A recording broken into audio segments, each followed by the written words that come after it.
ஹல்லேலூயா, ஹல்லேலூயா. சந்தோஷமா இருக்கீங்களா? உண்மையிலே சந்தோஷமா இருக்கீங்களா இல்லையா? சத்தமாக சொல்லுங்க. ஹல்லேலூயா. சந்தோஷமா இருக்கிறதுக்காக கர்த்தரை ஸ்தோத்திரம் பண்ணுவோமா? ஹல்லேலூயா, ஹல்லேலூயா. நம்முடைய தேவன் நல்லவர். ஆமென். எல்லாரும் சந்தோஷமாக இருக்கீங்க. ஏன்னா சீக்கிரம் போகிறேன்னு சொல்லிட்டாரு பாஸ் மஸ்கட்டு. அப்படியா? ஹல்லேலூயா. போயிட்டு வருவேன். ஆமென். ஹல்லேலூயா. கர்த்தர் நல்லவர். ப்ரைஸ் வேணுமா வேண்டாமா? உங்களுக்கெல்லாம் ப்ரைஸ் வேணுமா வேண்டாமா? உண்மையாக சொல்லுங்கள். பாஸ்டர்மா சொன்னாங்க ப்ரைஸ் வேண்டான்னு. அப்படி தானே? சும்மா போய் பரிசு எழுதக்கூடாது. எழுதுனா வாங்கணும். அதுதான் கணக்கு. அப்படி தான் படிக்கணும். மஸ்கட்டில் நான் ஆரம்பத்தில் போன சபையில் பைபிள் கோர்ஸ் வைப்பாங்க. அப்போ நான் ஊழியத்திலலாம் இருந்ததுனால கொஞ்சம் நல்லா படித்து ஃபுல் மார்க் வாங்கிட்டேன். அவங்களுக்கெல்லாம் ஒரே ஆச்சரியம். எப்பட்றா இவன் வாங்கிட்டான்? இவன் ஒரு கண்ணாடி கடையில் வேலை பார்க்குறவன் இங்கே எப்பட்றா இவன் வாங்கிட்டான்? மக்களுக்கெல்லாம் ஒரே ஆச்சரியம். நமக்கு கணக்கு ப்ரைஸ் கிடையாது, ஃபுல் மார்க்கு தான். புரியுதா? எல்லாத்தையுமே கம்ப்ளீட் பண்ணி முழு மார்க் வாங்கன்னு ட்ரை பண்ணுங்க, கண்டிப்பாக கிடைக்கும். அல்லையா? அதனால அவங்கள முந்தி எடுக்கணும், ஃபுல் மார்க் வாங்கணும். அவ்வளோதான். நம்ம கணக்கு எவ்வளோ? ஃபுல் மார்க், 100க்கு 100. அதுக்கப்புறம் ஒரு சிஸ்டர் வந்தாங்க, ஷர்மினான்னு ஒரு சிஸ்டர். அவங்க என்னுடைய கூடுதல் மார்க் வாங்கிட்டாங்க. அதுக்கப்புறம் எனக்கு அவங்களுக்கு ஒரே போட்டி. பார்த்திங்கன்னா 1/2 மார்க்கில் விட்டுருவோம். ஒன்றில் அவங்க விடுவாங்க, இல்லை நான் விடுவேன். மாறி மாறி தெரியும், சபைக்கே தெரியும் இவங்க 2 பேர் தான் வாங்குவாங்க. அப்படி இருந்தோம் நாங்கள். உண்மையை சொல்கிறேன். இல்லையா? அதனால் ப்ரைஸ் வேண்டாம், ஏதோ எழுதுக்கெல்லாம் பரீட்சை எழுத போகக்கூடாது. அது நீங்கள் அந்த உலக பரீட்சைக்கு வேணால் அப்படி போங்க. இது அப்படி கிடையாது. இந்த பரீட்சைக்கு எப்படி போனோம்? ஃபுல் மார்க் வாங்க. ஒரு இது கூட எனக்கு தெரியாமல் இருக்கக்கூடாது. அப்படி பைபிளை படித்து போய் பரீட்சை எழுதுங்க. அதுதான் வேணும். இல்லையா? இன்னும் யாராவது சாட்சி சொல்கிறீங்களா? சனாக்கு அம்மா சனாவை பார்த்துட்டே இருந்தாங்க, சொல்லுன்னு. சொல்கிறியா? சொல்லலையா? சரி. ஏன்னா சாட்சி சொன்னோன்னா அவளும் அம்மாவை பார்த்தா அம்மாவை எதுவும் சொல்கிறாங்க. சரி, இன்னொரு நாள் சொல்லட்டும். கர்த்தர் நல்லவர். ஹல்லேலூயா, ஹல்லேலூயா. போன இதுக்கு முந்தின தடவை நான் கொடுத்த மெசேஜ் எத்தனை பேருக்கு ஞாபகம் இருக்குது? உடனே புக்கு பார்க்கக்கூடாது. ஹல்லேலூயா. பரீட்சை எழுதும்போது புக்கு தர மாட்டாங்க, திரும்பி பார்க்க முடியாது. தருவாங்களா? புக்கு தர மாட்டாங்க. சொல்லுங்கள். போன வாரத்துக்கு முந்தின வாரம் நினைக்கிறேன் என்ன மெசேஜ் கொடுத்தேன்? அல்லேலூயா. எப்படி? Praise the Lord.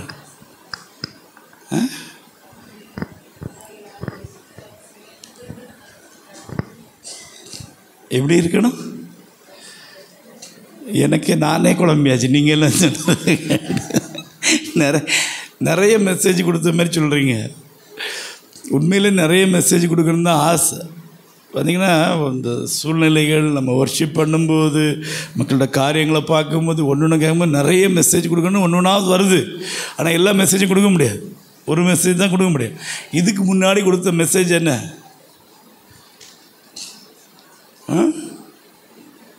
யாரோ பக்கத்தில் வந்துட்டீங்க. ஹல்லேலூயா. இதோ எப்படி ஓநாய்களுக்குள்ளே சொல்லுங்க அதை ஆடுகளை ஆகையினால சர்ப்பங்களைப் போல உள்ளவர்களும் புறாக்களைப் போல கபடற்றவர்களாக இருங்க சொல்லிட்டு ஒரு 4 மிருகத்தை பற்றி சொல்லி தந்தேன். அப்படி தானே? அதில் எந்தெந்த மிருகம் மாதிரி நம்ம இருக்கணும், எந்தெந்த மிருகமாக இருக்கக்கூடாதுன்னு சொல்லிட்டு சொல்லி தந்தேன். ஞாபகம் இருக்கா? பார்த்தீங்களா? எல்லோரும் எவ்வளோ ஞாபகம் வச்சுருக்கீங்க. அப்போ கண்டிப்பாக ப்ரைஸ் உண்டு எல்லாருக்கும். அல்லையா? சரியா? அதனால் இனிமேல் ப்ரைஸுக்காக படிக்காதீங்க. மேட்ரை நான் ஃபுல்லாக எழுதணும், எல்லாமே எழுதணும்னு சொல்லிட்டு அப்படி படிக்க தொடங்குங்க. பெரிய காரியங்களை ஆண்டவர் செய்வார். அல்லையா? சரி, இன்றைக்கும் ஒரு வசனத்தை வாசிங்க. எபிரேயர் 6ஆம் அதிகாரம் 10வது வசனத்தை வாசிங்க.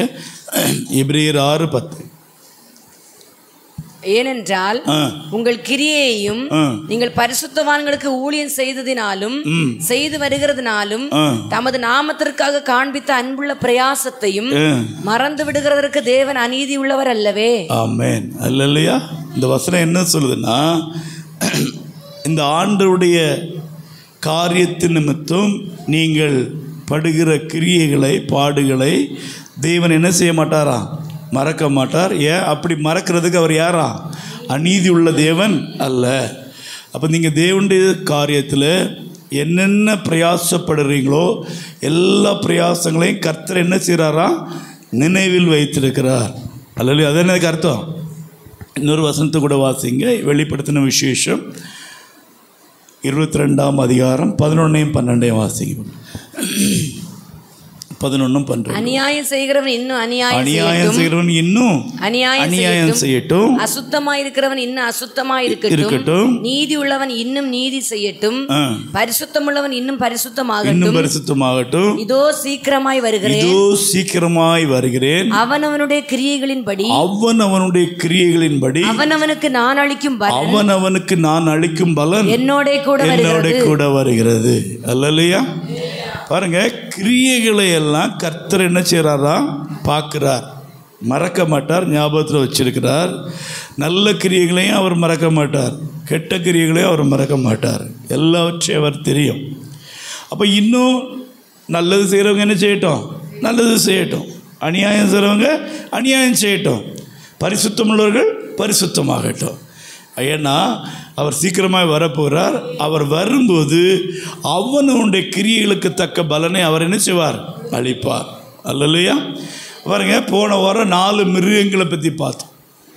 இந்த வாரம் நம்ம 4 தேவன் சம்பந்தமான 4 பட்டணங்களை பற்றி பார்க்க போகிறோம். அல்லேலூயா. பாருங்க, இந்த பட்டணத்தின் கிரியைகள் எப்படி இருந்தது, இந்த பட்டணங்கள் மூலமாய் நாம் என்ன கற்றுக்கொள்ள வேண்டும், அல்லேலூயா, என்பதை குறித்து நாம் இன்றைக்கு தியானிக்க போகிறோம். பாருங்க, வேதம் தெளிவாக சொல்லுகிறது. 1 கொரிந்தியர் 10:26 நினைக்கிறேன். பூமியும் அதன் நிறைவும் யாருடையது? கர்த்தருடையது. அல்லேலூயா. இந்த பூமியும் இந்த பூமியில் உள்ள எல்லா நிறைவுகள்னால் பூமியில் நாம் காணப்படுகிற நாம் காண்கிற எல்லாமே யாருக்குள்ளது? கர்த்தருடையது. அல்லேலூயா. இந்த பூமியில் கர்த்தர் சிருஷ்டித்த சிருஷ்டிகள் எல்லாமே கர்த்தரை துதிக்கின்றன. அல்லேலூயா. கர்த்தருக்கு பிரியமானதை செய்கின்றன. ஆனால் கர்த்தர் மிகவும் விரும்பி உருவாக்கின படைத்த அவருடைய சாயலின்படியே உருவாக்கின அவருடைய மனுஷர்கள் என்ன செய்கிறாங்க? அவருடைய கிரியைகளை செய்கிறதில்லை. அல்லேலூயா. அவர் விரும்பினதை செய்கிறதில்லை. பாருங்கள், இந்த பூமி இல்லை எல்லாம் கர்த்தருடையது. அப்போ நாம் இருக்கிற இந்த பட்டணமும் யாருக்குள்ளது? கர்த்தருடையது. அல்லேலூயா. அப்போ வேதத்தில் இயேசப்பா சம்பந்தப்பட்ட ஒரு 4 பட்டணங்களை குறித்து நாம் இன்றைக்கு பார்க்க போகிறோம். அல்லேலூயா. முதல்ல நம்ம எருசலேமை பற்றி பார்க்க போகிறோம். அல்லேலூயா. எருசலேமில் என்ன விசேஷம் சொல்லுங்கள்?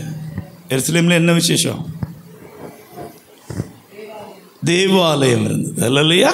இப்போ எருசலேம்னு சொன்னாலே என்ன ஞாபகம் வரணும்? தேவாலயம் வரணும். அல்லேலூயா.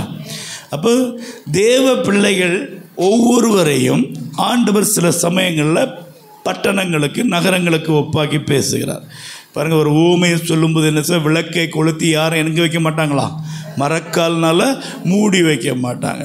மலையில் மேல் உள்ள பட்டணம் மறைந்திருக்காது. அது வெளிச்சம் வரும்போது உலகம் ஃபுல்லாக வெளிச்சம் தெரியும். அது மாதிரி பாருங்கள், இந்த தேவன் பிசாசுக்கு எந்த பட்டணத்தை சொல்கிறாருன்னா பாபிலோனை சொல்லுகிறார். தேவ பிள்ளைகளுக்கு எந்த பட்டணத்தை? எருசலேமை சொல்லுகிறார். எருசலேம் தேவாலயம் உள்ள இடம். அல்லேலூயா. பாருங்கள், அந்த எருசலேம் என்று சொல்லும்போது இன்றைக்கு எருசலேமுடைய நிலைமை ரொம்ப மோசம். அதனால தான் ஆண்டவர் என்ன சொல்கிறார்? எருசலேமின் சமாதானத்துக்காக வேண்டிக் கொள்ளுங்கள். வாசிங்க, சங்கீதம் 122:6 வாசிங்க. சங்கீதம் 122:6. எருசலேமின் சமாதானத்துக்காக வேண்டிக் கொள்ளுங்கள். உன்னை நேசிக்கிறவர்கள் சுகித்திருப்பார்களாக. பாருங்க, எருசலேமின் சமாதானத்துக்காக வேண்டிக் கொள்ளுங்கள் என்று சொல்ல காரணம், இன்றைக்கு எருசலேமில் என்ன இல்லை? சமாதானம் இல்லை. இன்னைக்கு அநேக கிறிஸ்தவருடைய வாழ்க்கையில் என்ன இல்லை சொல்லுங்க? ஹல்லேலூயா. பாருங்கள், இன்றைக்கி அநேக கிறிஸ்துவோடைய வாழ்க்கையில் சமாதானம் இல்லை, எருசலேமிலும் சமாதானம் இல்லை. நமக்கே தெரியும். இன்றைக்கி காலையிலையும் பாஸ்டர் சொன்னாங்க இல்லையா, அநேக யுத்த மேகங்கள், யுத்தம் நடந்து கொண்டிருக்கிறது. ஹல்லேலூயா. பாருங்கள், அனுதினமும் யுத்தம் நடந்து கொண்டிருக்கு, ஜனங்கள் செத்து மடிந்து கொண்டிருக்கிறார்கள். ஆண்டவர் சொல்ல, எருசலேமின் சமாதானத்துக்காக வேண்டிக் கொள்ளுங்கள். இந்த எருசலேமை குறித்து நாம் பார்க்கும்போது, எருசலேமுக்கு ஒரிஜினல் பேர் என்ன தெரியுமா? எருசலேமுடைய ஒரிஜினல் பேர் என்ன? முன்னாடி எருசலேமுக்கு என்ன பேர்?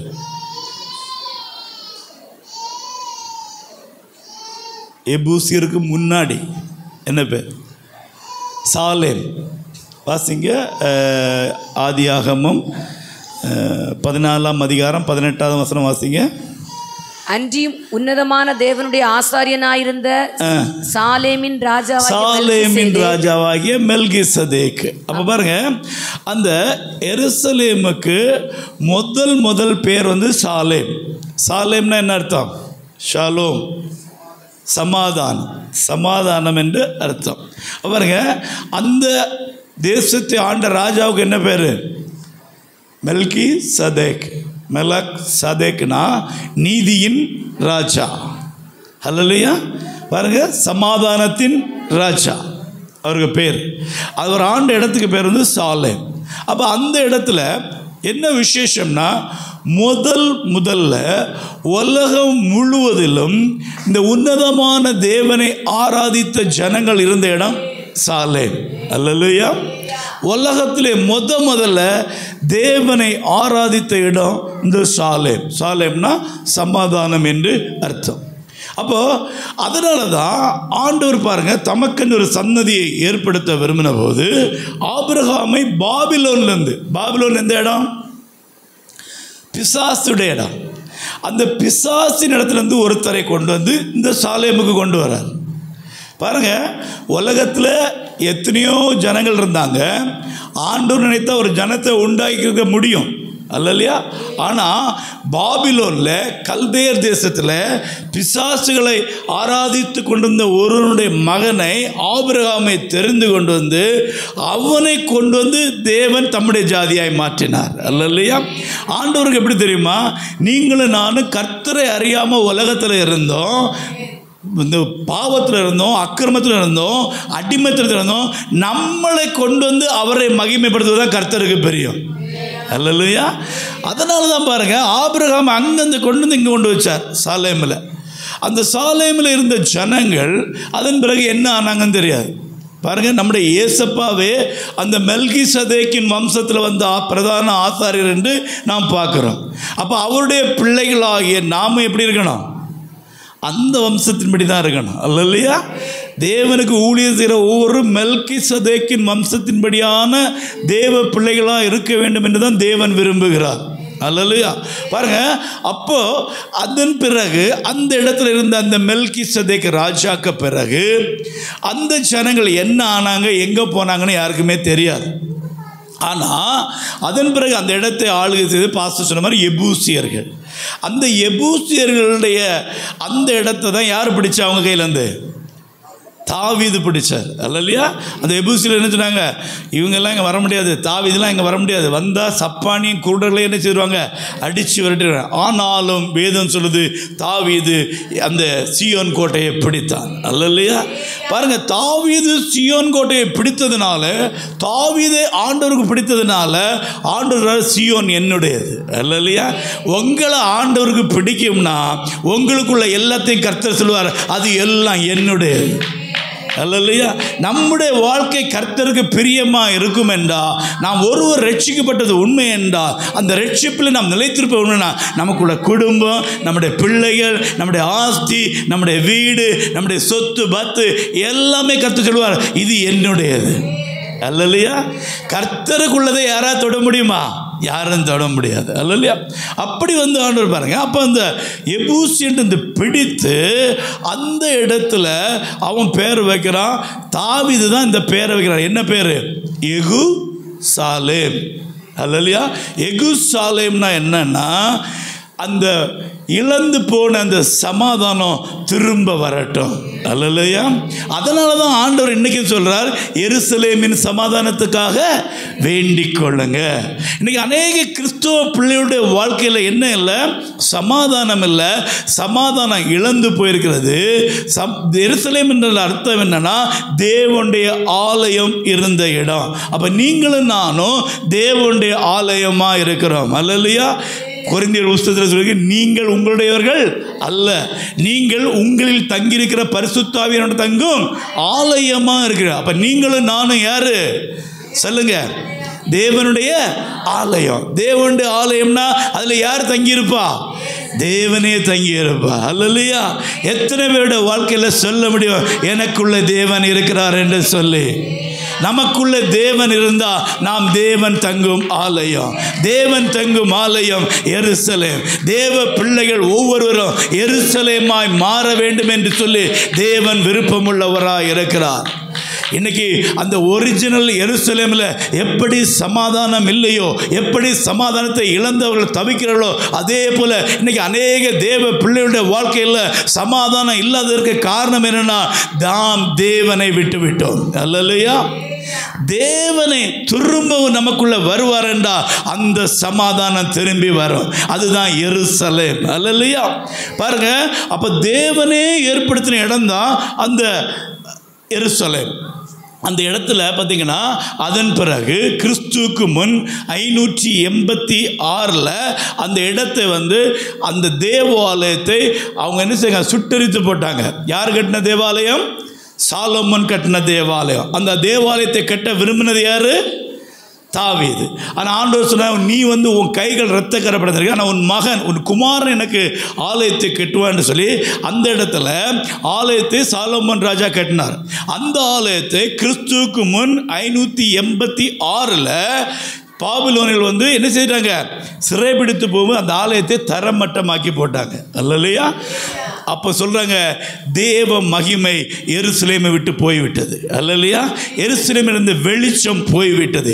எந்த ஒரு தேவ பிள்ளையோட வாழ்க்கையிலிருந்து தேவன் போய்விடுவாரோ அந்த பிள்ளையோட வாழ்க்கையில் சமாதானம் போயிடும். எந்த ஒரு மனுஷனுடைய வாழ்க்கையில் தேவ பிரசன்னம் போயிடுமோ அவங்களுடைய வாழ்க்கையில் இருக்க வெளிச்சம் போயிடும். அல்லேலூயா. அல்லேலூயா. புரியுதா? நான் சொல்கிறது புரிஞ்சா இல்லையா? எல்லாம் யோசிக்கிறீங்க, நம்மகிட்ட வெளிச்சம் இருக்கா இல்லையான்னு. அல்லேலூயா. எத்தனை பேர்ட்ட வெளிச்சம் இருக்கு? அல்லேலூயா. வெளிச்சம் இருக்குன்னா என்ன அர்த்தம்? இயேசு நம்ம கூட இருக்கிறாரு. எத்தனை பேர் சொல்றீங்க இயேசு என் கூட இருக்கிறார்? அப்போ என்ன உங்களுக்கு சந்தேகம்? வெளிச்சம் இருக்கா இல்லையா? அல்லேலூயா. சமாதானம் இருக்கா இல்லையா? இல்லைன்னா தெரிஞ்சுக்கிடுங்க, தேவன் நம்ம கூட இல்லை. அல்லேலூயா. அப்போ என்ன செய்யணும்? அப்போ உடனே சொல்லலாம், அப்போ உண்மைதான் போல இருக்கு, நம்மக்கிட்ட தேவன் இல்லை போல இருக்கு. ஏன்னா சமாதானமே இல்லையே. சமாதானம் இருக்கா? சமாதானம் இருக்கா இல்லையா? இல்லைன்னா பரவாயில்ல, இன்னைக்கு வேண்டிக் கொள்வோம். எருசலேமின் சமாதானத்தை நம்ம வேண்ட போகிறோம். அல்லேலூயா. பாருங்க, அதன் பிறகு நெகேமியா காலத்தில் கிறிஸ்துவுக்கு முன் 516 70 ஆண்டுகள் கழித்து அந்த தேவாலயத்தை யார் கட்டினா? நெகேமியா கேட்டினார். அல்லேலூயா. அதன் பிறகு இயேசுவுக்கு பின் 70ஆம் நூற்றாண்டில் அந்த தேவாலயத்தை அவங்க என்ன செய்த, நீரோ மன்னை என்ன செய்தான், ஃபுல்லாக உடைத்து தீக்கிரையாக எழுத்து போட்டான். இப்போ அதில் 1-2 செவர் தான் அங்கங்கே இருக்கு. இன்னைக்கு வரைக்கும் யூதர்களும் இஸ்ரவேலர்களும் எருசலேம் தேவாலயத்துக்காக அழுது கொண்டிருக்கிறாங்க. அதுதான் ஆண்டவர் சொல்றாரு, எருசலேமின் சமாதானத்துக்காக வேண்டிக் கொள்ளுங்கள். அல்லேலூயா. அல்லேலூயா. பாருங்க, நீங்களும் நானும் எப்படி இருக்கிறேன்னா, ஆண்டவர் சொன்னார் புதிய எருசலேமாய் மாறணும். அல்லேலூயா. வெளிப்படுத்தின விசேஷத்தில் ஆண்டவர் சொல்றார், புதிய எருசலேம் பரலோகத்திலிருந்து இறங்கி வருகிறது. அதில் தேவ பிள்ளைகள் இருப்பாங்க. அங்கே அழுகை இல்லை, அங்கே துக்கம் இல்லை, கவலை இல்லை, கண்ணீர் இல்லை, வேதனை இல்லை, வெயிலாவது உஷ்ணமாவது அவங்க மேலே படுவதில்லை, அவங்களுக்கு பசி எடுக்காது, தாகம் எடுக்காது, ஒன்றுமே இருக்காது. அவங்க புதிய எருசலேமில் எப்பொழுதும் இரவும் பகலும் தேவனோடு கூட இருந்து தேவனை ஆராதித்து கொண்டிருப்பார்கள். அல்லேலூயா. அதான் சிலவங்க பார்த்தீங்களா, எப்பவும் தேவனை துதிச்சுட்டே இருப்பாங்க. ஏன் தெரியுமா? அவங்களுக்குள்ள தேவன் வாசமாக இருக்கிறார். சிலவங்க எப்பொழுதும் ஆராதித்து கொண்டே இருப்பாங்க, எப்பொழுதும் ஜெபம் பண்ணி கொண்டே இருப்பாங்க, எப்பொழுதும் ஸ்தோத்திரம் பண்ணி கொண்டே இருப்பாங்க. காரணம், அவருக்குள்ள இருப்பது ஜீவனுள்ள தேவன். அல்ல, எந்த ஒரு மனுஷனுக்குள்ள ஜீவனுள்ள தேவன் வாசமா இருக்கிறாரோ அந்த மனுஷன் இடைவிடாமல் எப்பொழுதும் அவரை ஸ்தோத்தரித்து கொண்டே இருப்பார்கள். இன்னைக்கு அநேகருக்கு ஸ்தோத்திரம் பண்ண முடியல. ஏன் தெரியுமா? அவங்களுக்குள்ள யார் இல்லை? இயேசு இல்லை. அல்லையா? இயேசு இருக்கிற மனுஷங்க பார்த்தீங்கன்னா சந்தோஷமாக தான் இருப்பாங்க. எல்லா பிரச்சனையும் அவங்களுக்கு இருக்கும், ஆனால் எந்த பிரச்சனையும் அவங்கள மேற்கொள்ளாது. அவங்களுக்குள்ள இருக்கிற இயேசு பெரியவர். அல்லையா? அல்லையா? அவங்கள கவலை ஓரங்கட்ட முடியாது, வியாதி அவங்கள முடக்க முடியாது, கண்ணீர் அவங்கள முடக்க முடியாது, கடன் பிரச்சனை அவங்கள ஒடுக்க முடியாது.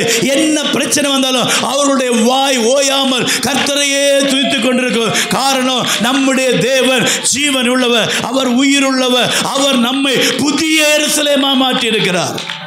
அல்லேலூயா. நீங்கள் நானும் அந்த உடைந்து போன பழைய எருசலேம் அல்ல, தேவனுடைய பிள்ளைகளாய் மாற்றப்பட்ட புதிய எருசலேம். கரங்களை தட்டி ஆண்டவரை மகிமைப்படுத்துவோமா? உற்சாகமாய் சொல்லுங்க, நம்பிக்கையோடு சொல்லுங்க. நான் இடிந்து போன எருசலேம் அல்ல, நான் கைவிடப்பட்ட எருசலேம் அல்ல, நான் சமாதானத்தை இழந்த எருசலேம் அல்ல, நான் தேவனுடைய புதிய எருசலேமா இருக்கிறேன். அல்லேலூயா, அல்லேலூயா. பாருங்க, ஒரு புதிய எருசலேம் அனுபவத்துக்குள்ள நாம எல்லாம் வரணும். காரணம், எருசலேம் தேவாலயம். அல்லேலூயா. நீங்களும் நானும் புதிய எருசலேம்னா ஒவ்வொருத்தரும் தேவாலயமாக இருக்கிறோம். அல்லேலூயா, அல்லேலூயா. பாருங்க, ஆண்டவன் புதிய எருசலேமாய் நம்மை மாற்றி இருக்கிறார். அல்லேலூயா. இனி நமக்குள்ள என்ன இருக்கணும்? எப்பவும் ஆலயத்துக்குள்ள என்ன இருக்கும்? துதி, பாட்டு, எப்பொழுதும் கர்த்தரை தியானிக்கிற தியானம், கர்த்தருடைய வார்த்தை, கர்த்தருடைய சத்தம் எப்பொழுதும் துணித்து கொண்டே இருக்கிற இடம் தான் தேவாலயம். அல்லேலூயா. அதான் நீதிமானுடைய வீட்டுக்குள்ள எப்பொழுதும் என்ன இருக்கணும்? ஜெய கம்பீர சத்தம். அல்லேலூயா. ரட்சிப்பின் ஜெய கம்பீர சத்தம் நமக்குள்ளே துணித்து கொண்டே இருக்கணும். அல்லேலூயா. இனி சும்மா அழுதுட்டு இருக்க கூடாது. ஆமே. அல்லேலூயா, அல்லேலூயா. நம்பிக்கை இருக்கா இல்லையா? சத்தமாக சொல்லுங்க. சந்தோஷமா இருக்கீங்களா இல்லையா? அல்லேலூயா. பிரைஸ் வேணுமா வேண்டாமா? அதுக்கெல்லாம் சிரிக்கிறீங்க. இயேசுவின் ஆலயம் சொன்னா சிரி வர மாட்டேங்குது. அல்லேலூயா. ஏன்னா நமக்கு இன்னும் என்ன இல்லை? நம்பிக்கை இல்லை, ஒரு கான்ஃபிடென்ட் இல்லை. என்ன, நான் இன்னும் இயேசுவின் ஆலயமாக இருக்குமா இல்லையா? அது இல்லையா இருக்குமான்னு நமக்கு மட்டும்தான் தெரியும், வேறு யாருக்குமே தெரியாது. யாருடைய வாயிலிருந்து துதி ஓயாமல் வந்துட்டு இருக்கோ உங்களுக்குள்ள இயேசு இருக்கிறார். யாருடைய வாயிலிருந்து ஆராதனை வந்துட்டு இருக்கோ, ஜெபம் வந்துட்டு இருக்கோ, கர்த்தருடைய வார்த்தை வெளிப்பட்டு கொண்டிருக்கோ உங்களுக்குள்ள இயேசு இருக்கிறார். நீங்க ஜீவன் உள்ள தேவனுடைய ஆலயமா இருக்கிற, நீங்க புதிய எருசலேமா கர்த்தர் உங்களை மாற்றி இருக்கிறார். அல்லேலூயா. சும்மா சொல்லுவாங்க தெரியுமா, ஓயாம ஸ்தோத்திரம் பண்ணிட்டு நடக்கான். அவன் இல்லை, அவனுக்குள்ள இருக்கிற இயேசு. அல்லேலூயா. அவங்களுக்குள்ள இருக்கிற ஆவியானவர், அவர் ஜீவன் உள்ளவர், அவர் சோர்ந்து போகிறவர் அல்ல. அல்லேலூயா. அதுதான் எப்பவும் ஸ்தோத்திரம் பண்ணுறது. அப்போதான் எப்பவும் பாட்டு பாடுறது, எப்பவும் ஜெபிப்பாங்க, எப்பவும் வேதம் வாசிப்பாங்க, எப்பவும் தியானிப்பாங்க. அவங்களுக்கு எல்லா பிரச்சனையும் உண்டு, ஆனால் எந்த பிரச்சனையும் அவங்கள முடக்காது. அல்லேலூயா. காரணம் தெரியுமா? நமக்குள்ள இருக்கிறவர் உயிர் உள்ளவர். அல்லேலூயா, அல்லேலூயா. அதனால இன்னிலிருந்து ஒரு முடிவு எடுங்க. பிரச்சனை இருக்கா? சந்தோஷம். அல்லேலூயா. பிரச்சனைக்கு அதான் எல்லாவற்றுக்காகவும் எப்பொழுதும் என்ன செய்யுங்க? ஸ்தோத்திரம் செய்யுங்க. நான் ஏற்கனவே சொல்லியிருப்பேன் நினைக்கிறேன். அந்த திருக்கழுக்குண்டு அந்த சைடு இங்கே ஒரு பாட்டி, கண்ணம்மான என்ன முத்தம்மான ஒரு பாட்டி. நம்ம முத்தம்மா இன்னைக்கு வரலன்னு நினைக்கிறேன். வரல நம்ம முத்தம்மா, அதனால் தைரியமாக சொல்லலாம். இந்த முத்தம்மா பாட்டி எல்லாத்துக்கும் ஸ்தோத்திரம் சொல்லிட்டே இருப்பாங்களாம். எல்லாத்துக்கும் ஸ்தோத்திரம். அப்போ ஒரு நாள் இந்த சோறு வடிச்சிட்டு இருக்கும்போது கையில் தண்ணி பட்டுடுச்சான். இந்த சோத்து தண்ணி வடிஞ்சு முத்தம்மா பாட்டிக்கு மாப்பிள்ளை பயங்கர குடிகாரர் அவர். ஆனால் ஒன்றுமே சொல்ல மாட்டாராம். ஒன்றை யோசிக்கிறீங்க, நம்ம முத்தம்மா பாட்டிக்கு மாப்பிள்ளையும் குடிகாரர் தானே. அது இல்லை, அவரை விட்டுருங்க. பாருங்க, இவ எல்லாத்துக்கும் நம்ம அவர் பாப்பா இவன் என்ன ஓயாமல் ஸ்தோத்திரம் பண்ணிகிட்டே இருக்கா அப்படின்னு நினைப்பாராம். ஆனால் ஒன்றுமே சொல்ல மாட்டாராம். அந்த ஊரில் உள்ள நிறைய ஏழைகள், பாவங்கள், கஷ்டப்படுறவங்க, வியாதியில் இருக்கவங்கலாம் வருவாங்களாம் அந்த முத்தம்மா பாட்டிகிட்ட ஜெபம் பண்ணக்கு. இந்த அம்மா ஜெபிக்குமா, அது அவங்களுக்கு எல்லாம் அற்புதம் நடக்குமா. அப்படி ஆனாலும் அவர் ஒன்றுமே சொல்ல மாட்டார். அவர் வீட்டில் ஃப்ரெண்டில் போயிருப்பாரா பேச. ஆனால் அவருக்கு இயேசுக்கும் சம்மந்தமே கிடையாது. அவர் வேற, இவங்க வேற. அப்போ இவங்க ஓயாமல் ஸ்தோத்திரம் பண்ணிட்டு சமைச்சிட்டு இருக்கும்போது என்னாச்சா, இந்த கஞ்சி தண்ணி கையில் போட்டு டப்புன்னு பானை விட்டு ஸ்தோத்திரம் ஏசப்பாந்துட்டு வந்தாங்களாம். இவர் ஏன் என்னாச்சு, பயங்கர சத்தமாக வருது ஸ்தோத்திரம் கேட்டால், அது கஞ்சி தண்ணி கையில் பாய்ஞ்சு, கஞ்சி தண்ணி பாய்ஞ்சதுக்கும் ஸ்தோத்திரம் தானா, அவனுக்கு வேறு வேலையே இல்லை அப்படின்னு சொல்லிட்டு திட்டிட்டு அந்த அம்மா ஓடி போய் ஏதோ பச்சை தண்ணி ஏதோ ஊற்றி கையில் அப்படி பண்ணுறவன இந்த இவர் போய் பார்த்தாரான், கஞ்சியை போய் பார்த்தா அதில் பெரிய ஒரு பள்ளி செத்து கிடந்தான். இவர் பார்த்தவரா ஏசப்பா ஸ்தோத்திரம்னு இவர் கத்திட்டாராம். அல்லையா, கஞ்சியை குடிச்சிருந்தா என்ன இருக்கும், மண்டையை போட்டிருப்பாங்க. இவர் ஸ்தோத்திரம் சொல்லிட்டாரா. அதனால இவர் வெக்கப்பட்ட ஐயே சொல்லிட்டேன்னு சொல்லிட்டு பேச மடங்கி போயிட்டார். அதுக்கப்புறம் இவருக்கு ஒரே போராட்டம், இந்த இயேசு உண்மையா பொய்யா. இவன் சும்மா ஓயாமல் ஸ்தோத்திரம் சொல்லிகிட்டே இருந்தா பள்ளி கிடந்த கஞ்சியை கர்த்தர் நினைச்சிட்டாரு, நம்மளை குடிக்காமல் காப்பாற்றிட்டாரு சொல்லி இவருக்கு ஒரு போராட்டம். சாயங்காலம் ஆயாச்சு, இவருக்கு குடிக்க போகணும். அப்போ இவர் யோசிக்க, இது பொய் கதை இல்லை, உண்மை கதை.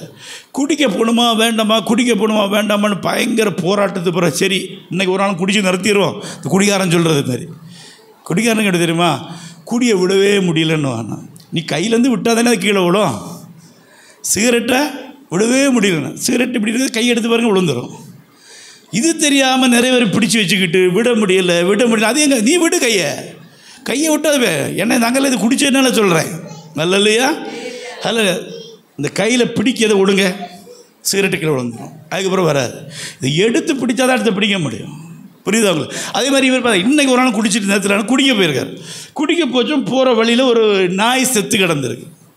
இவர் அதை பார்த்துட்டு போகிறார். ஏன்னா இப்போ போதை இல்லை, இது சும்மா போகிறாரு, குடிக்க போகிறாரு. இப்போ குடிச்சு கொஞ்சம் போதையாகி திருப்பி வர்றாரு. திருப்பி அந்த நாய் அங்கேயே செத்து கிடக்கு. செத்த நாய் எங்கேயா போகுமா, போகாது. இவர் அந்த போதையில் இந்த முத்தம்மா கும்பிட்ற சாமி மேலே எலும்பி ஓடிஞ்சிட்டு ஒரு அடி அடித்தான், நாய் எலும்பி ஓடிட்டான். இது பொய் இல்லை, உண்மை நடந்த சம்பவம். அந்த ஊரே ரசிக்கப்பட்டிருந்தாள்னால திருக்கழுக்கண்டபத்தில் சென்னையில் சாட்சி சொன்னாங்க, சர்ச்சில், மெட்ராஸ் ஏஜி சர்ச்சில். அந்த ஊரே ரசிக்கப்பட்டான். அவர் பாருங்கள், அந்த போதையில் குடியாரு இந்த முத்தம்மா கும்பிட்ற சாமி மேலே சொன்ன எலும்பி ஓடிஞ்சிட்டு ஒரு அடி கொடுத்தாராம், நான் எலும்பி ஓடிட்டு. அல்லையா, பாருங்கள், ஆண்டவர் தான் வல்லமை உள்ளவர். முத்தமாய்க்க மாப்பிள்ளை இல்லை, இயேசுக பேருக்கு தான் வல்லமை உண்டு.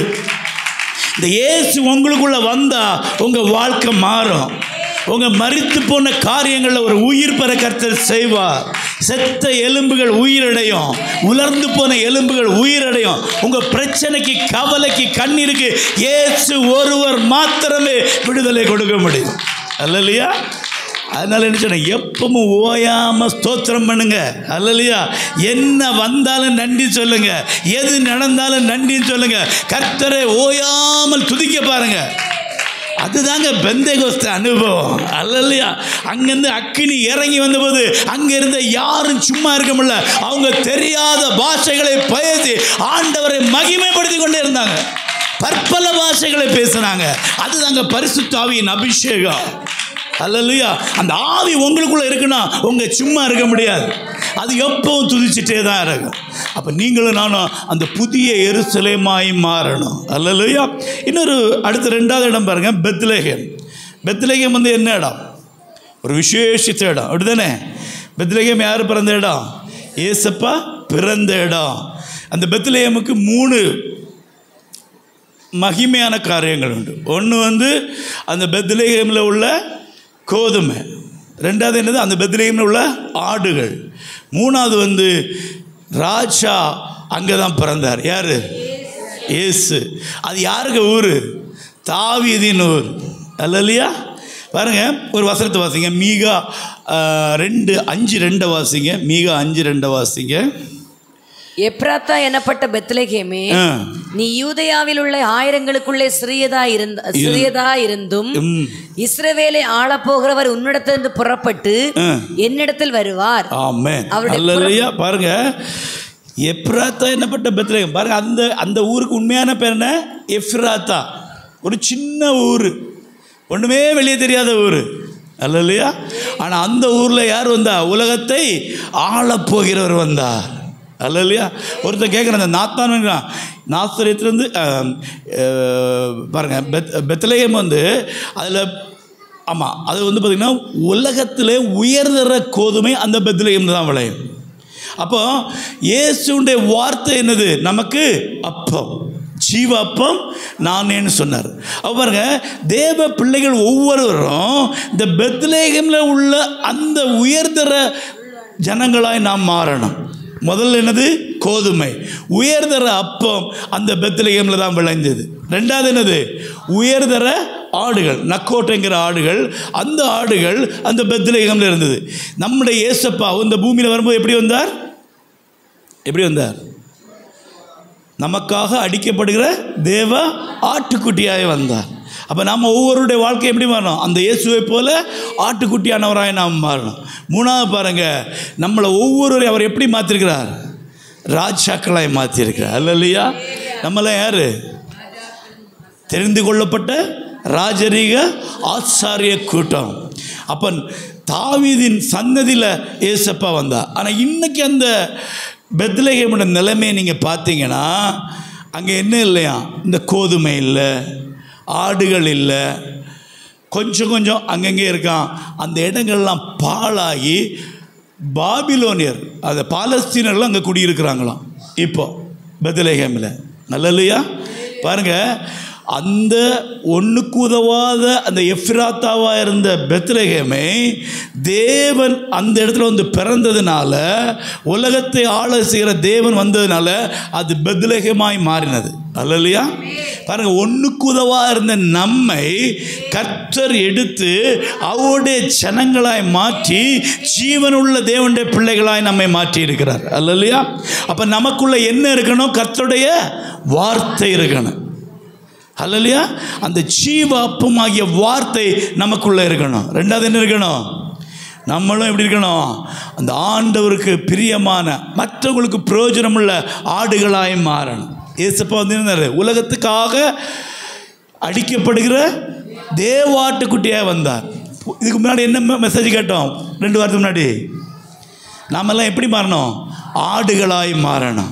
அப்போ தேவ பிள்ளைகள் ஒவ்வொருத்தரும் எப்படி மாறணும்? ஆடுகளாய். ஆடுனா என்ன?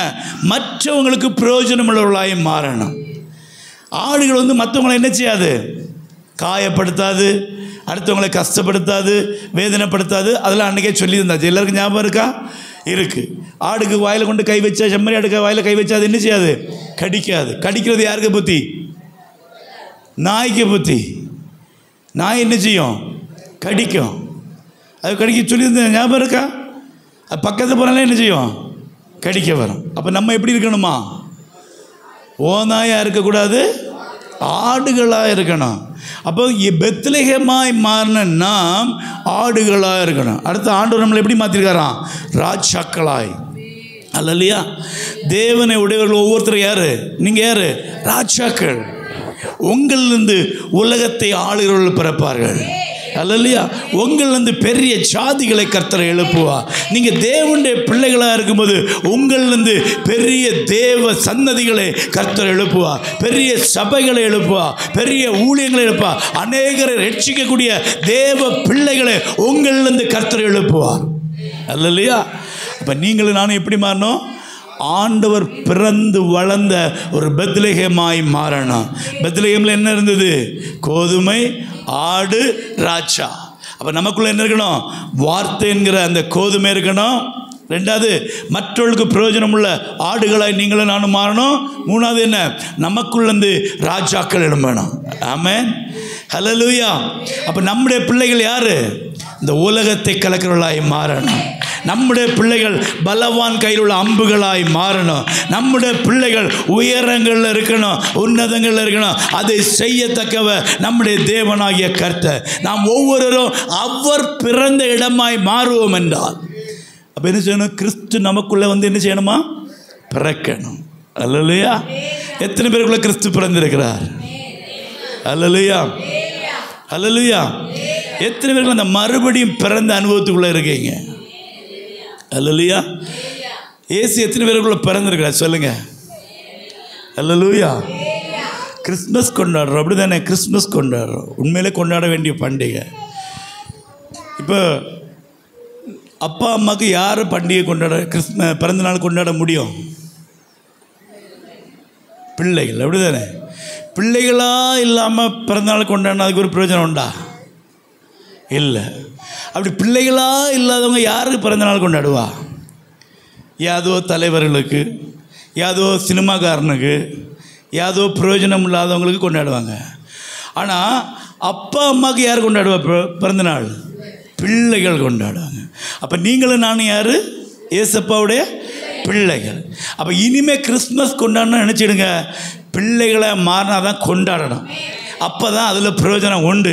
இல்லாமல் வருஷந்தோறும் கிறிஸ்மஸ் கொண்டாடி ஒரு பிரயோஜனமும் இல்லை. புரியுதா உங்களுக்கு?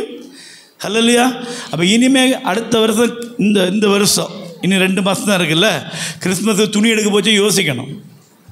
துணி எடுக்கணுமா வேண்டாமா? நான் உண்மையிலே ஏசப்பாக பிள்ளையாக இருக்கேன்னா இல்லையா? இல்லைன்னா கொண்டாடி பிரயோஜனம் இல்லை. இல்லைன்னா கொண்டாடுற யாருக்கு? எம்ஜிஆர் கொண்டாடுறாங்க. எம்ஜிஆர் தெரியுமா? அவர் செத்துவே ஆச்சு. ஆனால் இன்றைக்கும் பிறந்தநாளை கொண்டாடுறாங்க. அதே மாதிரி நம்மளை யாரும் கொண்டாடுறோம் சொல்லுங்கள்? இயேசுவுக்கு. அப்படி கொண்டாடி எதாவது பிரயோஜனம் உண்டா? எம்ஜிஆருக்கு கொண்டாடுறாங்களே எதாவது பிரயோஜனம் உண்டா? சிவாஜி கொண்டாடி எதாவது பிரயோஜனம் உண்டா? ரஜினிகாந்த் கொண்டாடி எதாவது பிரயோஜனம் உண்டா? பாருங்க. அப்போ நம்ம ஏசப்பாவுடைய பிள்ளைகளாக இருந்து அவருக்கு கொண்டாடணும். அப்போ ஏசப்பா யாருக்கு எங்கே இருக்கணும்? எனக்குள்ளே இருக்கணும். ஏசப்பா எனக்குள்ளே வந்து பிறக்கணும். நான் ஒரு பெத்லகேமாய் மாறணும். அல்லையா? இன்னைக்குள்ள பெத்லகேம் எப்படி கிடக்கு? அழிஞ்சு போய் கிடக்கு. அல்லையா? இன்னைக்குள்ள பெத்லகேம் எப்படி கிடக்கு?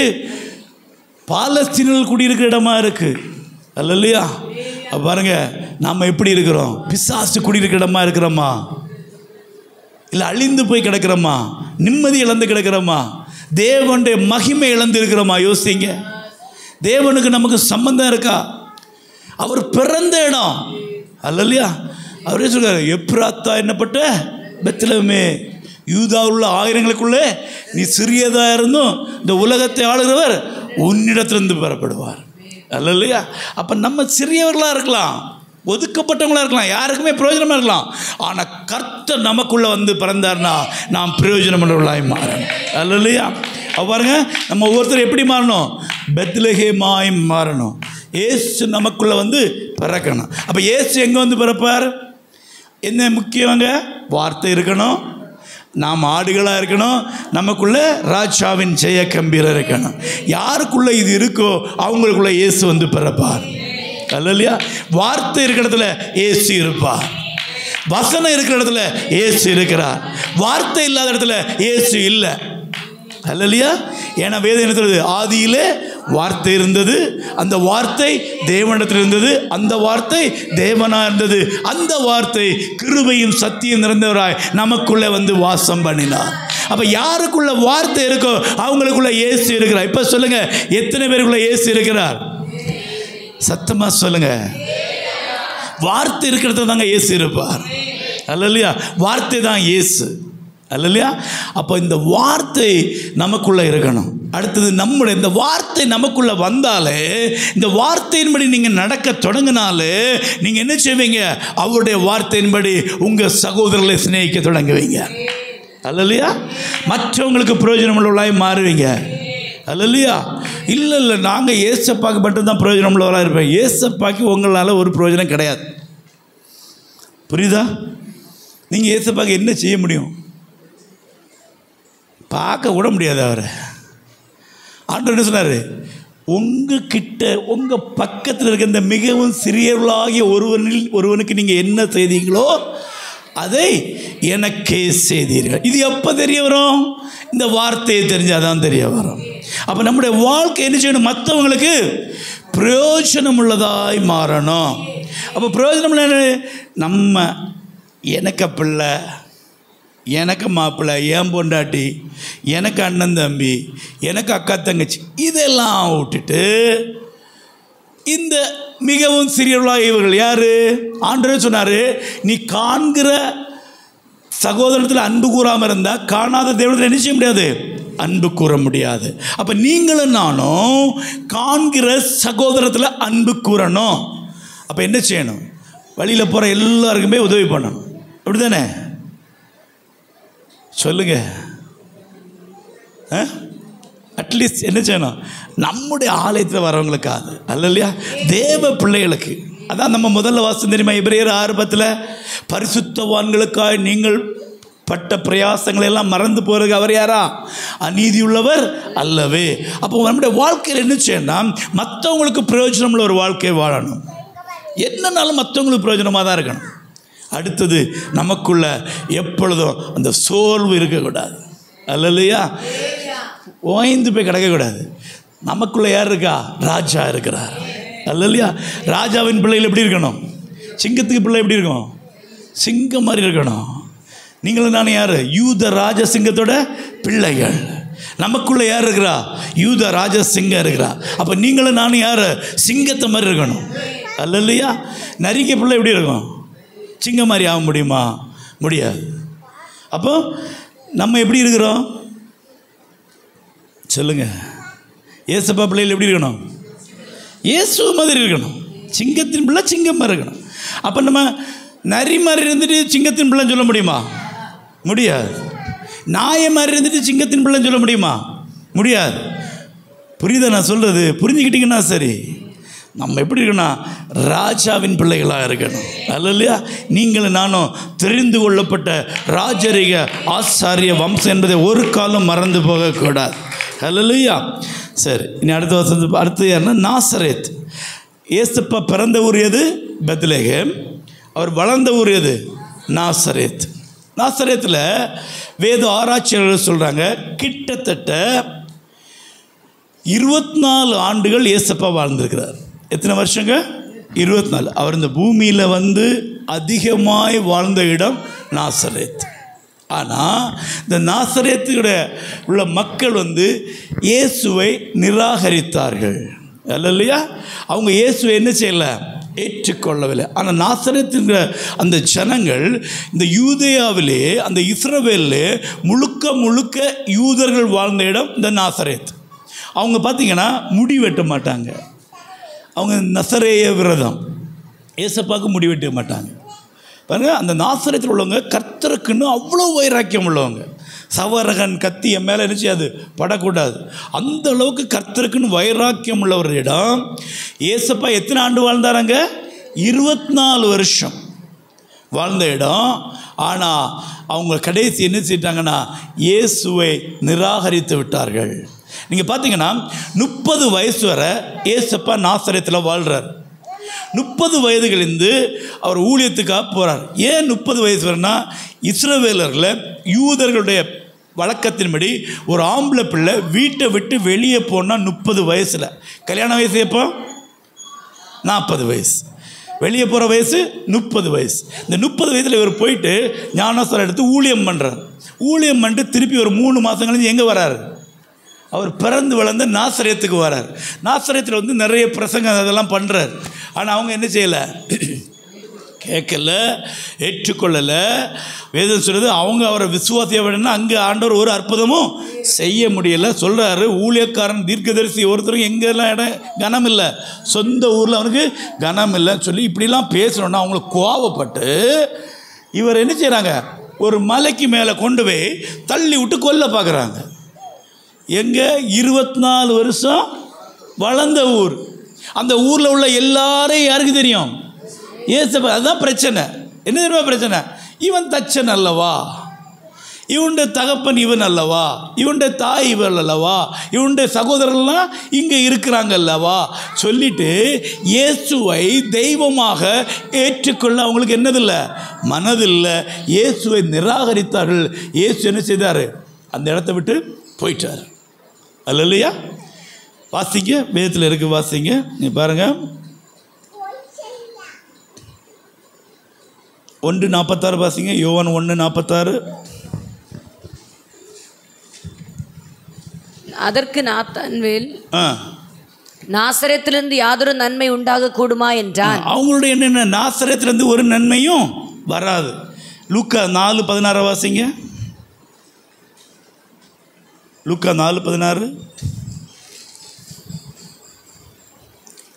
தாம் வளர்ந்த ஊராகிய நாசரேத்துக்கு அவர் வந்து தம்முடைய வழக்கத்தின்படியே ஓய்வு நாளில் ஜெப ஆலயத்திலே பிரவேசித்து வாசிக்க எழுந்து நின்றார். அடுத்தது 24வது வசனத்தை வாசிங்க.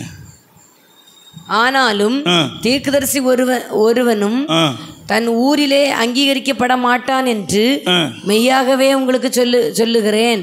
28 வாசிங்க. 28 31 வாசிங்க.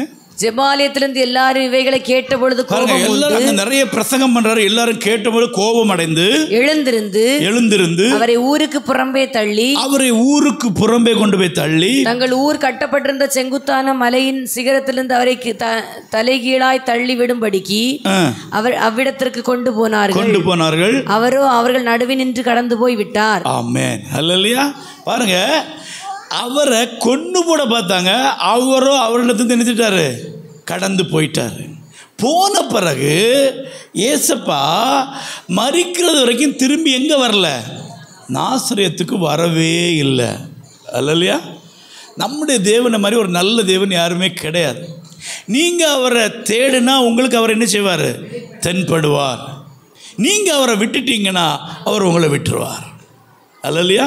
பாருங்கள், யோவான் 6ஆம் அதிகாரம் 66 வசனம் சொல்லுது, வாசிங்க. யோவான் 6:66 வாசிங்க. யோவான் 6:66 வாசிங்க.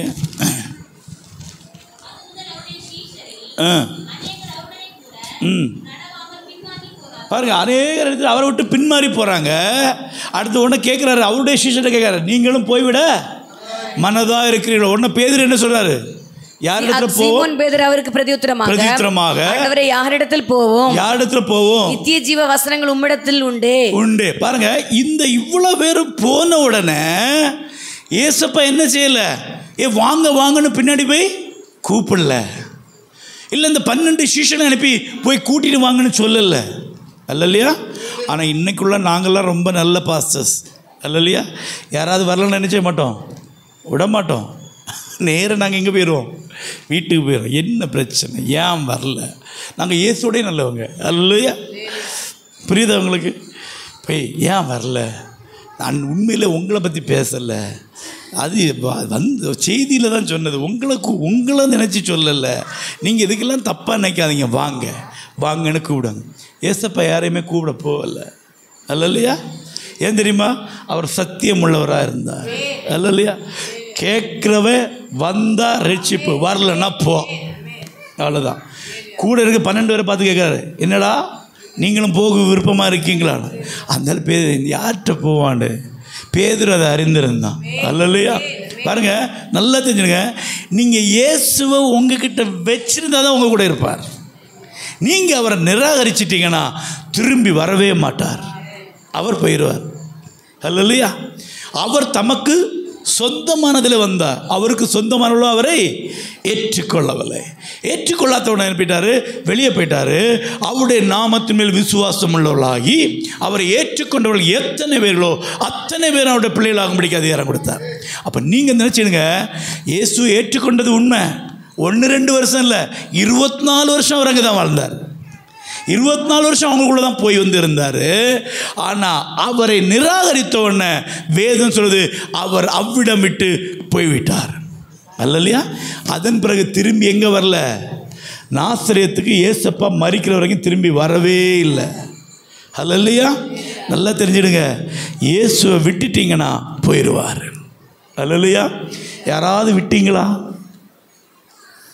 எல்லாரும் கூட இயேசு இருக்கிறாரா? இல்லைன்னா என்னை பிடிச்சிக்கணும், திரும்பி கூப்பிடணும், ஆண்டவரே வாங்கப்பா. அல்லையா? பாருங்கள், கெட்ட குமாரன் ஒருத்தர் இருந்தான், அப்படி தானே? அவன் என்ன செய்தான்? தன்னோட ஆஸ்தி எல்லாம் வாங்கிட்டு வச்சுட்டான், போயிட்டான்.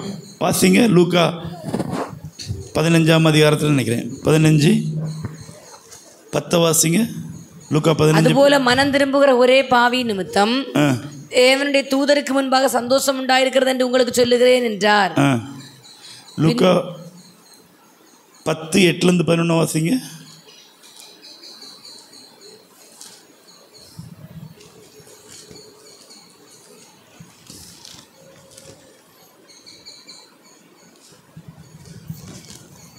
பின்பு தனக்கு அவன் சிநேகிதனாயிருக்கிறது நிமித்தம். பாருங்க, அந்த 10:8 வாசிங்க. நீங்கள் ஒரு பட்டணத்தில் பிரவேசிக்கிற போது ஜனங்கள் உங்களை ஏற்றுக்கொண்டால் அவர்கள் முன் உங்கள் முன் வைக்கிறவர்களை நீங்கள் புசித்து அவர்களிடத்தில் பிணியாளர்களை சுத்தமாக்கி தேவனுடைய ராஜ்யம் உங்களுக்கு சமீபமாக வந்துக்கின்ற அவர்களுக்கு சொல்லுங்க. உங்களை ஒருத்தர் ஏற்றுக்கொள்ளலாம், என்ன செய்யாதீங்க, அங்கே நிற்காதீங்கன்னு சொல்லிடுறாரு. அல்லையா? அதே மாதிரி லூக்கா 15 எடுங்க.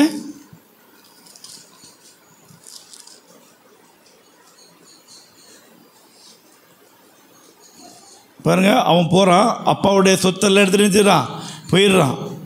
போயிட்டு திரும்பி யார் வந்தா? 20வது வசனம் வாசிங்க. எழுந்து புறப்பட்டு 18லேருந்தே வாசிங்க. நான் எழுந்து தகப்பனிடத்திற்கு போய் தகப்பனே மரத்துக்கு விரோதமாகவும் உமக்கு முன்பாகவும் பாவம் செய்தேன். இனிமேல் உம்முடைய குமாரன் என்று சொல்லப்படுவதற்கு நான் பாத்திரன் அல்ல. உம்முடைய கூலிக்காரர்கள் ஒருவனாக என்னை வைத்துக் கொள்ளும் என்பேன் என்று சொல்லி எழுந்து புறப்பட்டு தன் தகப்பனிடத்திற்கு வந்தான். அவன் பாருங்க, அவன் அங்கிருந்து வாரான். தகப்பன் எங்க இருக்காரு? அவர் எங்க இருந்தாரோ அங்கே தான் இருக்கிறார். அவர் பின்னாடி போகவே இல்லை. ஆனால் அவர் அங்கிருந்து பரிதபித்து கொண்டிருக்கிறார். நீங்கள் கர்த்தரை விட்டு தூரம் போனீங்கன்னா கர்த்தர் நீங்கள் திரும்பி வர அளவும் உங்களுக்காக பரிதபித்து பார்த்து கொண்டே இருப்பார். அல்லையா? ஆனால் எழும்பி வர வேண்டிய யாருக்கு வேலை? நம்ம வேலை. கெட்ட குமாரன் போகிறவனா ஆண்டவர் பின்னாடியே போகல, அண்ணனை அனுப்பலை, எப்போ அவனை கூட்டிடுவான்னு. ஆனால் ஒரு நாள் அவன் திருப்பி வருவான்னு சொல்லிட்டு அவர் காத்து கொண்டே இருந்தார். அல்லையா? அதே மாதிரி நம்ம கர்த்தரை நிராகரித்தோம்னா கர்த்தர் நம்மளை விட்டு போயிடுவார். நாம் தான் திரும்பி அவர்கிட்ட வரணும். இன்றைக்கி யாராவது இந்த நாசரேத்தை போல ஆண்டவரை நிராகரிச்சிருப்போம்னா இன்றைக்கி திரும்பி ஆண்டவரத்தில் வரணும். அல்லையா? நாசரேத்தை போல நாம் இருக்கவே கூடாது. பாருங்கள், ஆண்டவர் கூட நடந்தார் 24 வருஷம். 1-2 வருஷம் இல்லை, எத்தனை வருஷம்?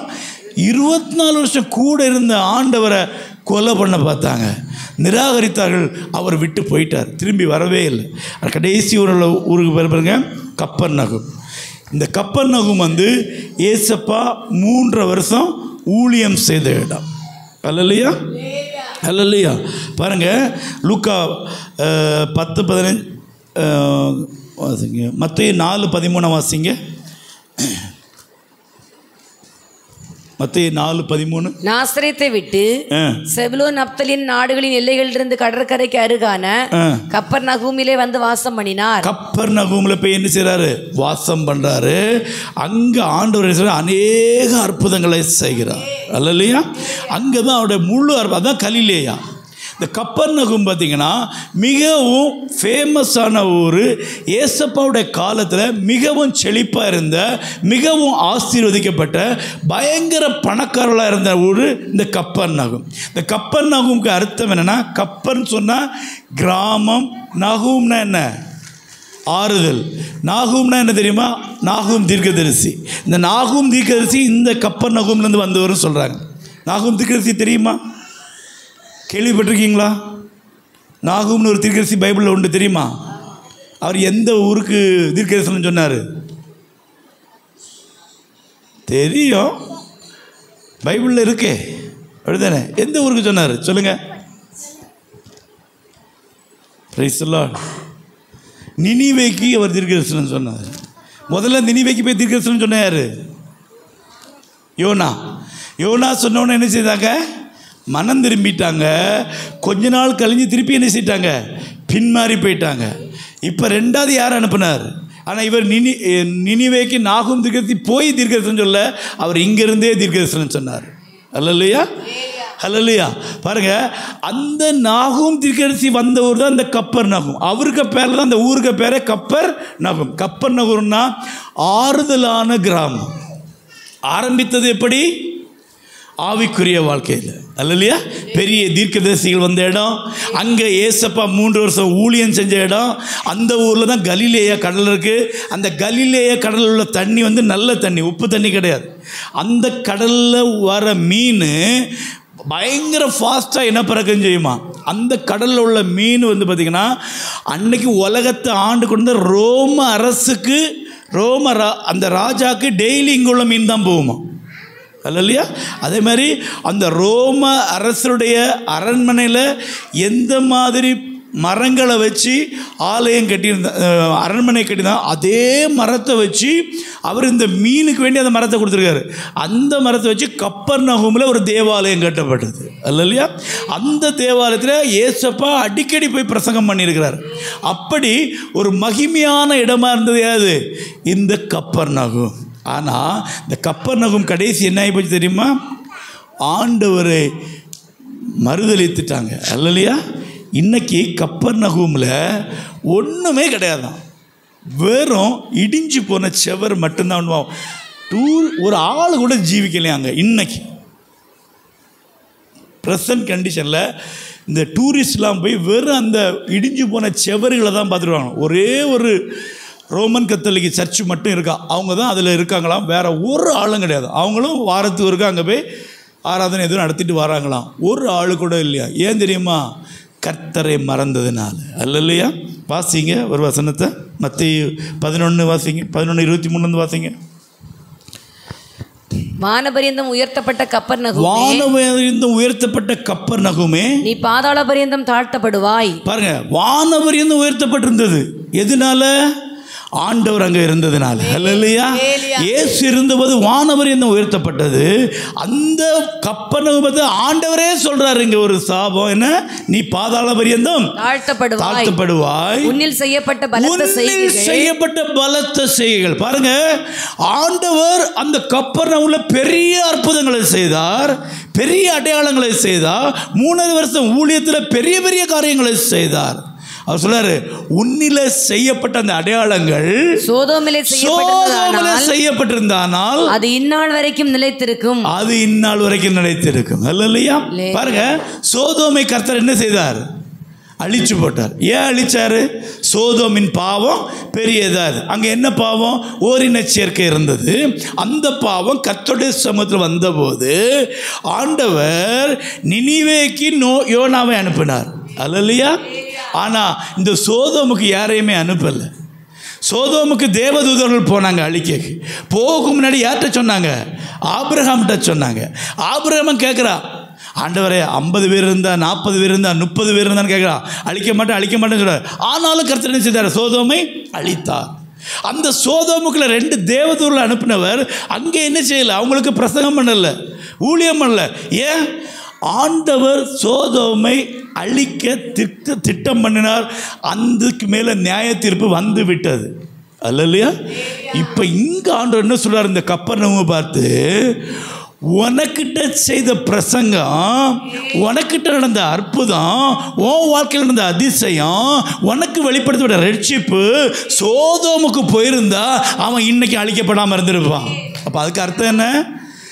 சோதோமுடைய பாவத்தை பார்க்கலும் கப்பர்நகூமுடைய பாவம் மிகவும் பெரியதாக இருந்தது.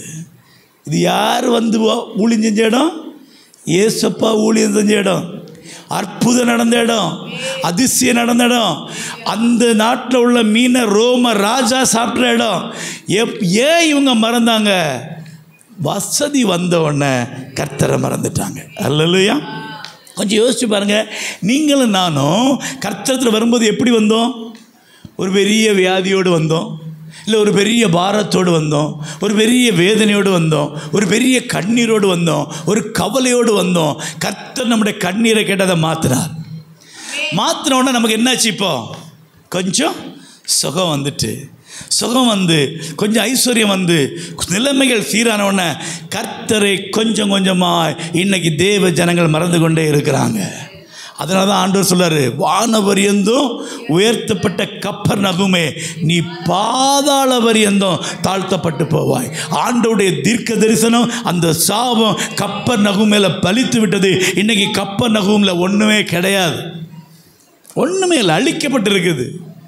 பாருங்க, நீங்களும் நானும் கர்த்தரை ஏற்றுக்கொண்டது உண்மை, அப்படி தானே? கர்த்தருடைய நன்மைகளை பெற்றுக்கொண்டது உண்மை, அடையாளங்கள் நமக்குள்ளே நடந்தது உண்மை, அதிசயம் நடந்தது உண்மை. எத்தனை பேர் சொல்கிறீங்க இன்றைக்கும் அந்த தேவ பிரசன்னத்தை நான் இருக்கிறேன்னு? அல்லையா? நாசரேத் என்ன பண்ணிச்சு தெரியுமா? ஆண்டவருடைய பிரசன்னத்தை இழந்து போச்சு அல்லையா? அதே மாதிரி கப்பர்நகூமும் ஆண்டவருடைய பிரசன்னத்தை இழந்தாங்க. கர்த்தர் செய்த அடையாள அற்புதங்களை மறந்து போனாங்க. கர்த்தரையே மறந்துட்டாங்க. அதனால் பாதாள பரியந்தம் தாழ்த்தப்பட்டு போச்சு. இன்னைக்கு நீங்கள் நானும் கொஞ்சம் யோசித்து பார்ப்போமா? இந்த 4 பட்டணங்களை பாருங்கள். முதல் பட்டணம் என்ன பட்டணம்? எருசலேம். நீங்களும் நானும் எப்படி மாறணும்? எருசலேமாய் மாறணும், புதிய எருசலேமாய். ஆண்டவர் சொல்றாரு, எருசலேமே எருசலேமே, கோழி தன் குஞ்சுகளை சேர்த்து அணைக்க எத்தனையோ தடவை உன்னை சேர்த்துக்கொள்ள ஆசையாக இருந்தேன். ஆண்டவர் நம்மளை சேர்த்துக்கொள்ள ஆசையாக இருந்தார். அவர் வந்தபோது நீங்களும் நானும் எருசலேமாய் மாற்றப்பட்டோம். நீங்கள் நானும் இப்போ புதிய எருசலேமாய் தேவனுடைய புதிய ஆலயமாக இருக்கிறோம். அடுத்து 2வது இடம் பெத்லகேம். ஏசு வந்து நமக்குள்ளே பிறக்கணும். ஏசு இல்லைன்னா நம்ம இல்லை. 3வது நாசரேத். நாசரேத் தேவனை நிராகரித்தார்கள். நீங்களும் நானும் எந்த சூழலிலும் இயேசுவை நிராகரிக்கக்கூடாது. கடைசியாக கப்பர்நகும். கப்பர்நகும் பாருங்கள், அடையாளங்களை பார்த்தாங்க, அற்புதங்களை பார்த்தாங்க, பிரசங்கத்தை கேட்டாங்க, என்னென்னமோ அற்புதம். ஆனால் தேவனை மறந்தபடினால வானபரியந்தம் உயர்த்தப்பட்ட எல்லாம் இருந்து அந்த கப்பர்நகமுக்கு. ஆனால் கர்த்தரை விட்டதுனால பாதாள பரியந்தம் தாழ்த்தப்பட்டு போனார்கள். அல்லேலூயா. அநேகருடைய வாழ்க்கையில் இன்றைக்கி வீழ்ச்சிகள், அநேகருடைய வாழ்க்கையில் இன்றைக்கி சாபங்கள், அநேகருடைய வாழ்க்கையில் போராட்டங்கள், சமாதானம் இல்லை, நிம்மதி இல்லை, அழிவு, பிரச்சனை. காரணம் என்ன தெரியுமா?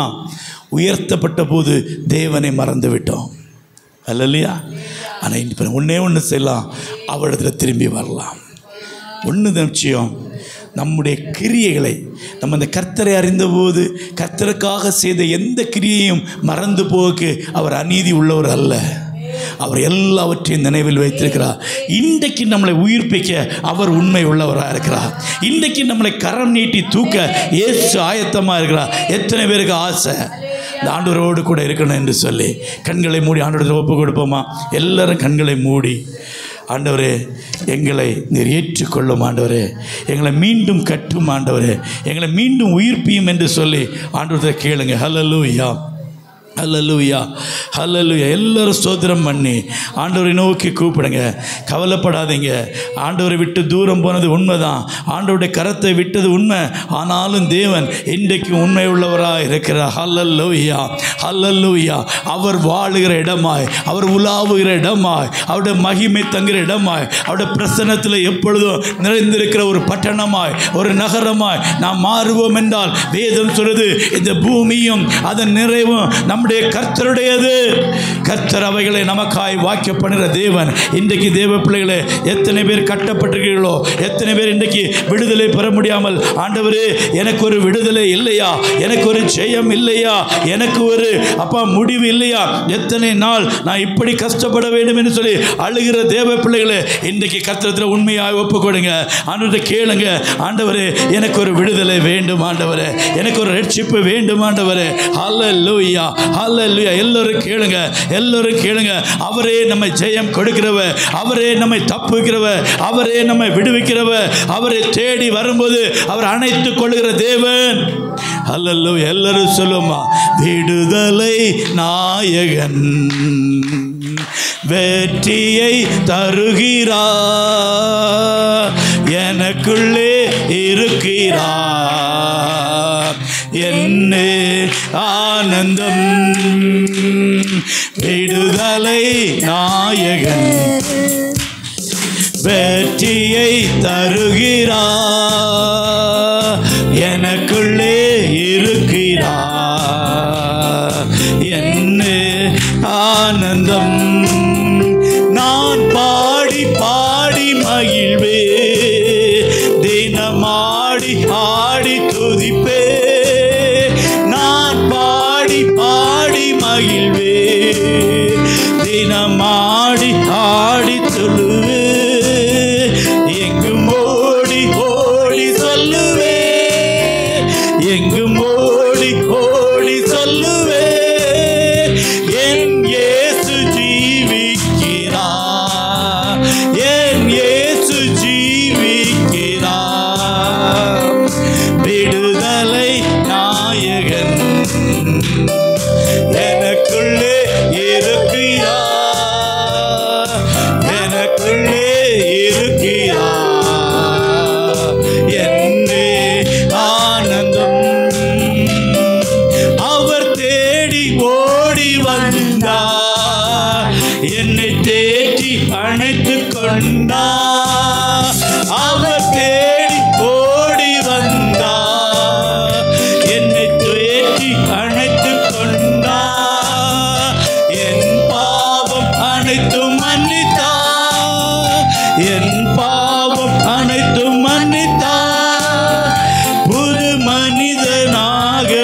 மாற்றினார், புது மனிதனாக மாற்றினார்.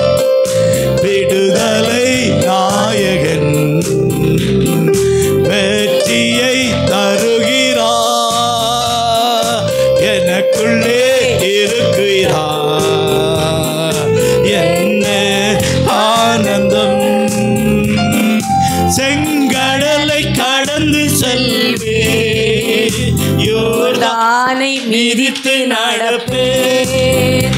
செங்கடலை கடந்து செல்வேன், யோர்தானை மிதித்து நடப்பேன்.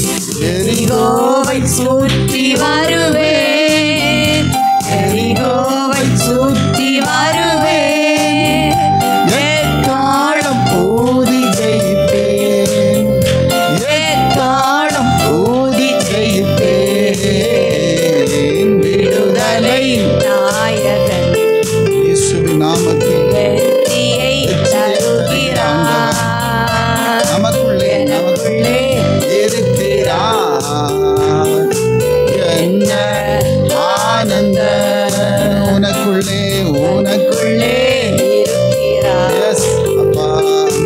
என்ன ஆனந்த! நமக்குள்ளே இருக்கிறார். Yes, Amen. Hallelujah. Hallelujah. எல்லாரும் அப்பாவை ஸ்தோத்திரியுங்கள், ஆர்ப்பரியுங்கள். தேவஜனமே, ஆண்டவர் உங்களை எருசலேமாக தெரிந்து கொண்டிருக்கிறார். எருசலேமின் சமாதானத்தை நீ காண்பாய். ஜீவனுள்ள நாளெல்லாம் எருசலேமின் வாழ்வு, தேவராஜ்யத்தின் மகிமைக்குரிய வாழ்வு, புதிய எருசலேமாகிய அந்த மகிமையான வாழ்க்கையை நீ காண செய்கிற ஆண்டவர். அதற்காக தான் தேவன் உங்களை அழைத்திருக்கிறார். அதற்காக தான் தேவன் உங்களை ஆலயத்தில் கொண்டு வந்திருக்கிறார். தேவாலயத்தின் மகிமையை காண்கிற ஒரு இடமாக உங்கள் அநேகரை கர்த்தர் அபிஷேகம் பண்ணி கொண்டிருக்கிறார்.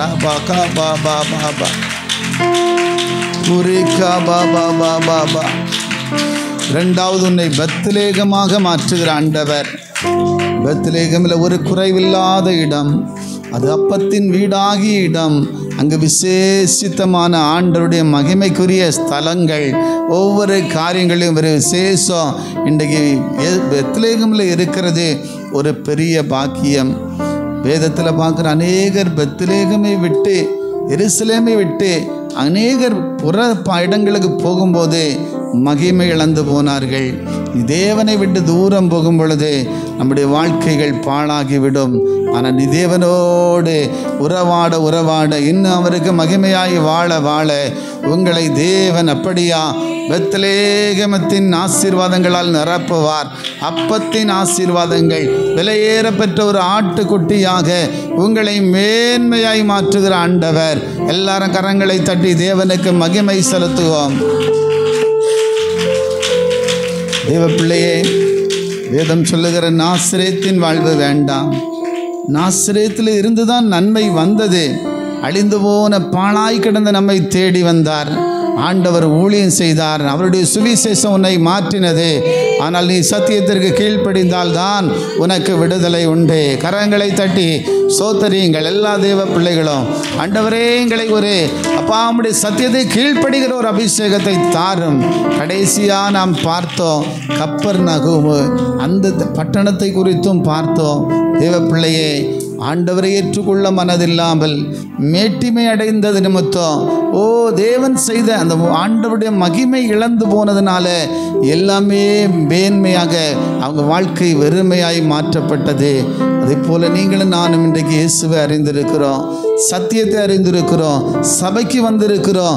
நீங்களும் நானும் ஒரு உறுதியான தீர்மானத்தோடு கடந்து செல்வீங்கன்னா கட்டாயமாய் தேவனுடைய வாக்குத்தத்தங்கள் உங்கள் வாழ்க்கையில் நிறைவேறும். நீ ஜீவனுள்ள நாளெல்லாம் எருசலேமின் வாழ்வை காண ஆவியானவர் எனக்கு உதவி செய்வார். ஹல்லேலூயா. ஆண்டவரின் பிள்ளைகள் ஒவ்வொருவருடைய வாழ்க்கையும் ஆண்டவரை ஒரு எருசலேமாக, புதிய எருசலேமின் வாழ்வை காண்பார்களாக, பரலோகத்தின் மகிமையை அனுபவிப்பார் காண்பார்களாக. ஆண்டவரே தகப்பனை ஸ்தோத்திரம். ஒரு குறைவில்லாத அப்பத்தின் வீடாகி அந்த ஆண்டவரே பெத்லேகேமின் ஆசீர்வாதத்தை அங்கே காண்பார்களாக. எல்லாத்திலையும் அவர்களை ராஜாக்களாக மகிமைக்குரியவர்களாய் மாற்றி ஆசீர்வதிங்க. செய்திகளை கேட்டதுக்காக உம்மை துதிக்கிறோம். ஆண்டவரே நீர் கொடுத்த வார்த்தைக்காக உமக்கு நன்றி செலுத்துகிறோம். அந்த வார்த்தையை கேட்டு விட்டு விடாமல் நாங்கள் இன்னும் என்ன செய்ய வேண்டுமோ அந்த வேத வசனத்துக்கு எங்களை தாழ்த்தி ஒப்பு கொடுத்து வாழ எங்கள் ஒவ்வொருவருக்கும் உதவி செய்வீராக. இந்த 4 பட்டணத்திலையும் ஒரு விசேஷ ஆசீர்வாதத்தை நாங்கள் பார்க்கிறோம். ஆண்டவரே அதில் எந்த பட்டணத்தின் ஆசீர்வாதங்களில் எப்படிப்பட்ட வாழ்க்கை நாங்கள் வாழ வேண்டும் என்பதை நீங்கள் கற்றுக் கொடுத்ததற்காக நன்றி செலுத்துகிறோம். இன்னும் உமக்கு பிரியமாய் வாழ கிருபை தாரும்.